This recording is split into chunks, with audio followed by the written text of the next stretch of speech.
Hey, this is Dan from Stryker, and you're listening to What's Metal. Guys, we are at the Baden and Blut Open Air. Stryker performed already. Fantastic performance, actually.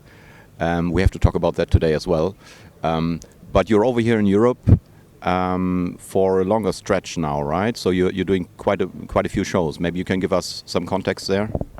Yeah, we've got I think around 20 shows, and started in Spain and then ending at Wacken this year, which we're pretty excited about. So yeah, it's sort of one of those, we built the tour around, we had a couple festivals to play. We're doing Metal Days also, and yeah, we just figured. So you play club shows in between then, or? Yeah, we just figured make it worth our while. It's expensive to come over here from Canada, so may as well. So do you have a booking agent that assists you in putting this together? Yes, we do, yeah. Echelon Booking Agency, Stefan, our boy, Steven, I think it is, actually. And for you guys as a band, is it difficult to get enough time off to do this? No, all of the guys in the band are pretty lucky. We all have jobs that are totally cool with being here, take a month to go play in Europe. So it's lucky for us, but yeah, it's a unique situation. And how are you being treated here in Europe so far? Well, I'm not sure what your conditions are and what your demands are. If you have a complicated rider, I don't know. Not at all. We're so easy to please. I mean, the beer is free today, so it's perfect. And I mean, the only thing that's treating us like shit is the can I swear? Is that okay? Yeah. It's the fucking sun, dude. Yeah. The sun's killing us. We're from Canada, so it's like the record heat wave in Europe is in Canada is way worse compared to what we're used to. So, yeah. But yeah. So is it like back home also regarding the metal scene? I mean, whenever I meet Canadian bands, they mostly say, okay, there's not that much going on, but people are mostly dedicated. But if you want to play, if you want to play in a different city, you're traveling for hours, yeah, just for one show, yeah. What is it like in Edmonton and the surrounding areas? It's really good. I mean, it's exactly what you said. It's a long drive to the next city. So in Europe, it's nice because the drives are so short.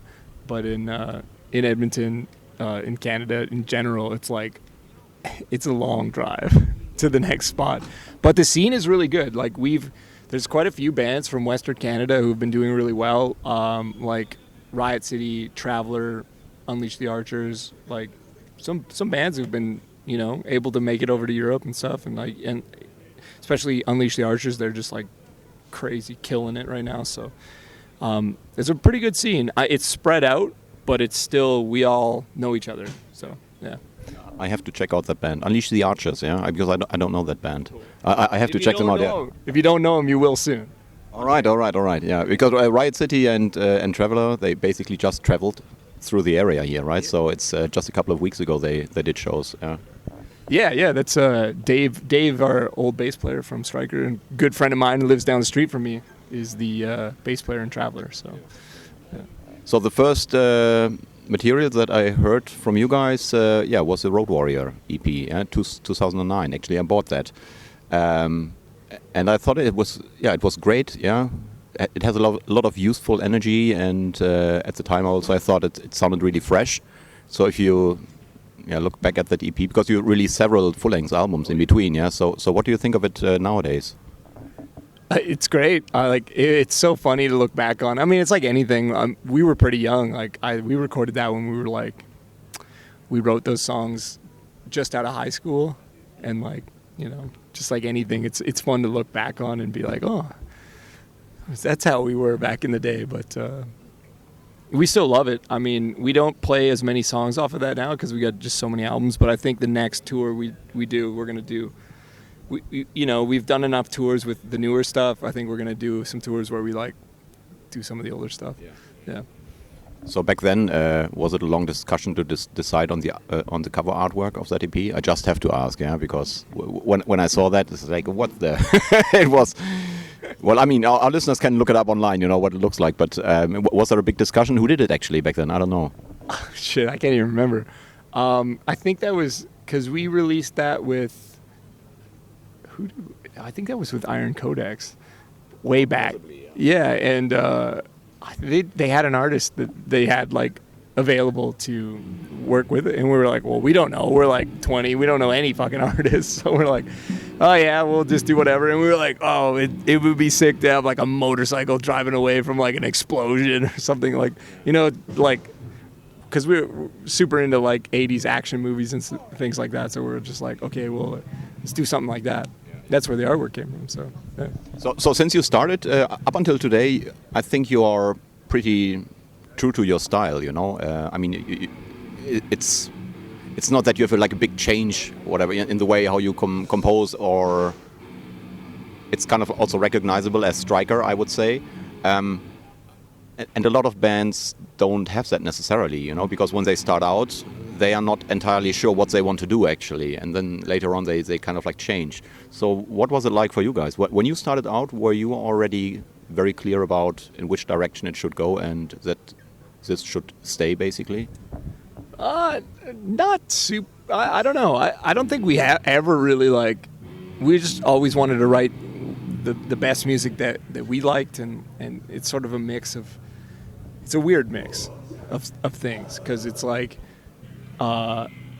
classic heavy metal, a lot of like LA hair metal, which is because I love that, and but I don't like. I like the sort of hair metal that was like a little more like rock, like I would say like Lynch Mob and things like that, where it's like a little bit more edge to it, not like Poison. Because I always hate that. It's like if I say like 80s like hair metal, people are like, oh, Poison. It's like no. I'm talking like the heavy songs that Whitesnake wrote, or like, you know, like a Blue Murder or things like that. In the depths of darkness, in the tombs of fallen place, virgin sacrifice.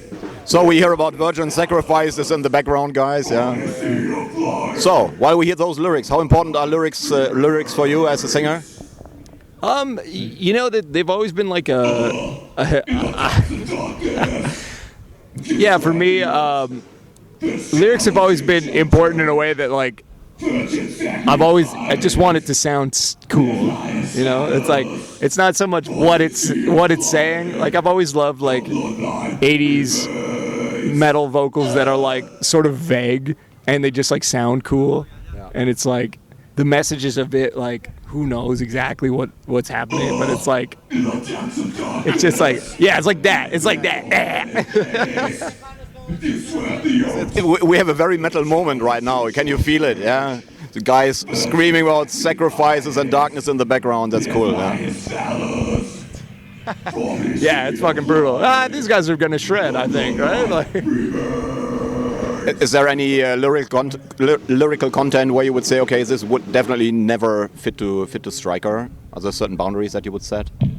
Yeah, we don't go too political, and we don't go like too religious. Like, I mean, you know, a lot of bands are like sort of like anti-government, anti-religious. I mean, like we're not like pro-government, and by any way, but you know, like we just try and keep it like more personal, with like our own personal experiences and things like that, like, and then also like some fantasy stuff too, of course, because you know we're all like, you know, we watch Lord of the Rings and shit.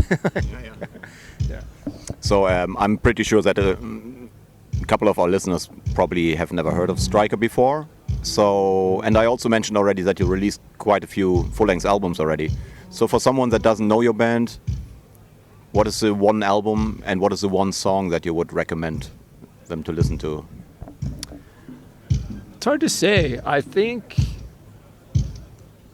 maybe two would be from Stand in the Fire, Phoenix Lights. That's one that I think like we sort of like hit exactly what we were trying to do on that song, and we're like, yeah, let's get like a real like sick heavy metal song. And then on the new record, or the latest record, Play to Win, Heart of Lies, which is sort of like melodic but heavy and a little bit thrashy. Like we've always wanted to try and like mix those different genres together and in our own way. So I think that song is a really good example of us doing that. Yeah. So what's coming up next for the band? I mean, once you're done here in Europe, is there new material already in the pipeline, or? Yeah, we're gonna go home and try and figure out our next album. I mean, like we sat on a bunch of songs during the pandemic, and we're sort of just like, 2 years is a long time to think about the music you want to release, right? So we're like, by the end of it, we had recorded a couple songs, a couple singles, Death Wish, Strange Love, and we have one more that's coming out, which is very strange. It's very different for us, but it's sort of like its own thing. Those 3 songs, I don't even know if they're gonna make it on an album. So they might just stay singles that we released during the pandemic, and then we just do a whole new album. So we got lots of stuff written, and I don't know. We'll see how it turns out. Like, I think. Yeah. So when I saw you playing live today, was my first time seeing you. First of all, the sound was perfect, I thought, yeah, and you could hear all the instruments and so on. And what impressed me most was actually the singing, yeah, because, well, I mean, you're the vocalist, obviously, the lead singer, but the other guys can sing as well, yeah? And it sounded so cool and so precise, really, to the point. I mean, do you have to practice this a lot? Is this very difficult to pull off in the live situation? Oh yeah, we practice a lot. So yeah, like Tim has been doing the backing vocals for a long time, and then Pete is actually an incredible singer in his own right. He used to be actually a lead singer in a band for a long time in Japan, and yeah, he lived there for like 7 years. We're shredding over there, and then he ended up moving back to Edmonton, and then we're like, hey, we're looking for a bass player, and he's like, I can play the fucking bass. He's like, you know, he's a singer, but he's like, I can play the bass. He's a guitar player too, so it's funny because like we always joke about like Pete we could switch, like he could just do my singing and I could play the bass for him or whatever, you know, like we've never done that, but so it's nice to have like a couple of guys who are like really good singers in the band. I know that it's getting more and more rare that like, because I think a lot of the time people will just use like backing tracks for the vocals and stuff like that, and so it's nice to have a couple guys up front who are like willing to sing, because I think that's hard to find, right? Because it's a hard thing to do, play and sing at the same time. So yeah.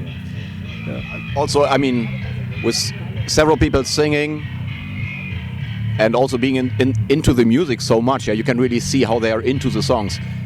It's also more interesting to watch, right? As if you're there as a viewer, like as you know, just as a normal visitor to the festival.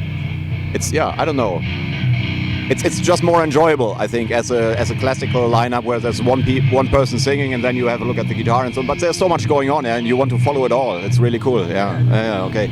So the show's called What's Metal? What do you think is metal? Is there a description for it or a definition from your point of view? What's metal? What's metal? I would say metal is riffs. This is what's going on right now. For me, that's always been the thing. Is like big guitar riffs. I think, you know. I mean, I think some people probably think drums or whatever, but for me, it's always been about the guitar. Maybe we put this up for a vote in the future. Yeah, we have to see. Okay, thanks a lot for talking to us. Okay.